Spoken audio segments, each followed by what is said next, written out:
Do के 20 से भी ज़्यादा अर्थ होते हैं, 20 से भी ज़्यादा अर्थ देता है डिपेंडिंग ऑन द कॉन्टेक्स्ट। यानी कॉन्टेक्स्ट क्या है, किस संदर्भ में इसका यूज़ हो रहा है, इस संदर्भ के अनुसार, इस कॉन्टेक्स्ट के अनुसार जो डू का अर्थ है वह चेंज होता रहता है, बदलता रहता है। दिए गए सेंटेंस से हमें पता चलता है कि यहाँ पे डू का अर्थ क्या है। अब जैसे डू का एक अर्थ माजना होता है या फिर धोना होता है। अगर हम बर्तनों की बात करें, यूटेंसिल्स की बात करें या डिशेज़ की बात करें, अगर यहाँ पर आप इस्तेमाल करते हैं तो यह अर्थ देगा आपका माजने का या धोने का। अगर जानना चाहते हैं कि किसी ने बर्तन धो लिए हैं तो आप सिंपली कह सकते हैं have you done the dishes, have you done the dishes, यानी क्या तुमने बर्तन माज लिए हैं या फिर क्या तुमने बर्तन धो लिए हैं। एक दूसरा एग्जाम्पल देखते हैं दूसरे अर्थ में।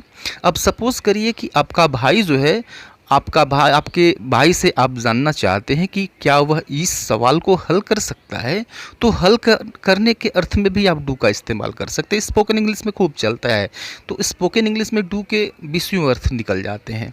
एक अर्थ ये भी निकलता है can you do this sum, can you do this sum. अब वो बताएगा कि इस सम को वह कर सकता है कि नहीं कर सकता है, हल कर सकता है कि नहीं हल कर सकता है, तो इसका अर्थ यह भी निकलता है कैन यू डू दिस सम, क्या तुम इस सवाल को हल कर सकते हो। अब देखिए, आप रात को आए, आप नहीं जानते हैं कि आज रात डिनर में क्या बन रहा है, लेकिन आप अपनी माँ से पूछ सकते हैं। यहाँ पर पकाने और या फिर बनाने के अर्थ में डू का इस्तेमाल बखूबी कर सकते हैं। कैसे कर सकते हैं, what are you doing for the dinner today, what are you doing for the dinner today, यानी आज डिनर में क्या बन रहा है या फिर क्या पक रहा है। तो यहाँ पर डू का अर्थ हुआ पकना, पकाना या फिर बनाना। अब देखिए, एक फ्लावर बेस आपने देखा ही होगा, फ्लावर बेस। तो फ्लावर बेस में हम फूलों को उसमें हम लगाते हैं, फूलों को आप लगाते हैं। अब मान लीजिए किसी ने बहुत बुरे तरीके से लगा दिया, बड़ा ख़राब लग रहा है, या फिर किसी ने बहुत अच्छे तरीके से लगाया, बड़ा सुंदर लग रहा है, तो सिंपली आप जानना चाह सकते हैं कि यहाँ यह जो फूल हैं ये किसने लगाए हैं। तो यहाँ पर लगाना के अर्थ में आप डू का यूज़ कर सकते हैं।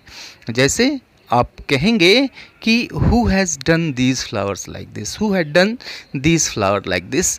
अब देखिए, इसका मतलब ये हो गया कि इस प्रकार से फूलों को किसने लगाया है, इसका मतलब ये हुआ। तो अब देखिए क्या मतलब यहाँ पे निकल कर आता है डू का। डू का अर्थ हो गया यहाँ पे लगाना या फिर सजाना। तो आज आपने बहुत चमचमाता हुआ सफ़ेद शर्ट पहना हुआ है, तो आपका जो फ्रेंड है वो जानना चाह सकता है कि इतनी सफाई से किसने धोया कि इतना चमकदार और सफ़ेद दिख रहा है, तो वह जानना चाह सकता है।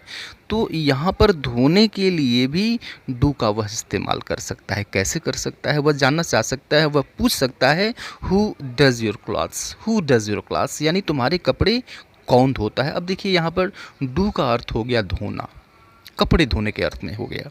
आप बाइक पर चले जा रहे हैं, फिर आपका जो मित्र है, जो फ्रेंड पीछे बैठा हुआ है, वो जानना चाहता है कि इस समय किस स्पीड पर आपकी बाइक चल रही है। तो आप डू की सहायता से अपने बाइक की स्पीड बता सकते हैं। कैसे बता सकते हैं, this bike is now doing 100 kilometres an hour, यानी यह जो बाइक है इस समय 100 किलोमीटर प्रति घंटे की रफ्तार से चल रही है। तो रफ्तार भी बता सकते हैं, किसी वाहन की, किसी व्हीकल की आप रफ्तार बता सकते हैं। एक दूसरा सिचुएशन हम क्रिएट करते हैं।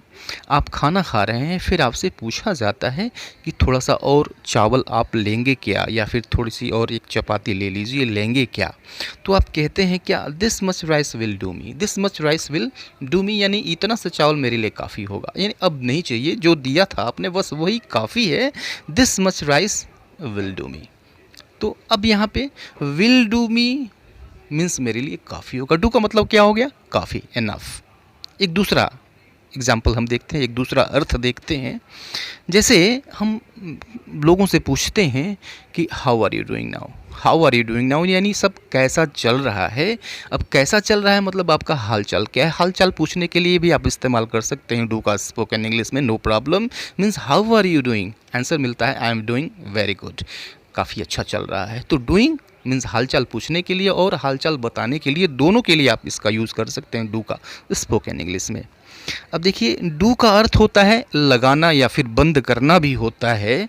जैसे अगर आपको पूछना हो या फिर बताना हो कि कहना हो कि अपने शर्ट के बटन्स बंद कर लो या फिर लगा लो, तो आप कह सकते हैं do your buttons, do your shirt buttons, do your buttons, यानी अपने बटन लगा लो, अपने बटन जो है वो बंद कर लो। ठीक है, राइट।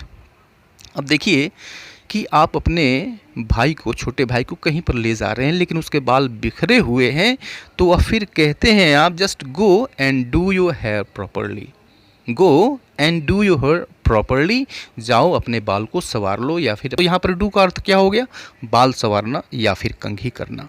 अब देखिए एक और अर्थ होता है, जैसे हेयर डू यानी हेयर स्टाइल, यहाँ पर डू का मतलब हो गया स्टाइल। अब जैसे I don't like this hairdo, I don't like this hairdo यानी मैं यह हेयर स्टाइल पसंद नहीं करता। अब देखिए डू का अर्थ क्या हो गया, स्टाइल हो गया, अलग हो गया, कॉन्टेक्स्ट के अनुसार जो इसका जो अर्थ है वो बदल गया। नेक्स्ट जो एग्जाम्पल है, जो अर्थ है वो हम देखते हैं। डू का मतलब अनुवाद करना भी हो सकता है, ट्रांसक्रिप्ट करना हो सकता है, ट्रांसलेट करना हो सकता है।